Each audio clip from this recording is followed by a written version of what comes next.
इस्लाम court में सहाफ़िन पारां सखर जे senior सहाफ़ी जान मोहम्मद मार जे क़त्ल ख़िलाफ़ एहतिजाजी मुज़ाहिरो करे प्रेस क्लब आॾो धरणो हयो वियो।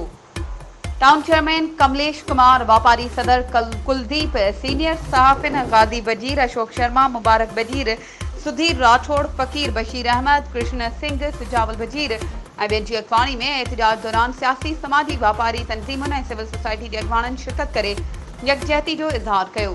अॻवाननि पारां शहीद जान मोहम्मद महर जे कातिलनि ऐं सहूलियतकारनि खे गिरफ़्तार करण, जांच लाइ जुडिशियल कमीशन जोड़े FSP सखर ऐं ॿियनि खे जांच में शामिल करण जो मुतालबो कयो।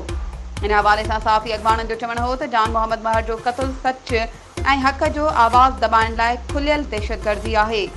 FSP सखर जी शुरूआती बयान में ॾिनल इशारनि सां संदसि मुलविस हुजण वारे ख़दशे खे बि रद्द नथो करे सघिजे। खेसि हटाए जांच में शामिल कयो वञे। वधीक ख़बरुनि ऐं अपडेट्स जे लाइ असांजे चैनल खे सब्सक्राइब कयो ऐं हा, बेल आइकन खे प्रेस करणु न विसारिजो त जीअं असांजी हर नई अचण वारी वीडियो तव्हां ताईं पहुची सघे।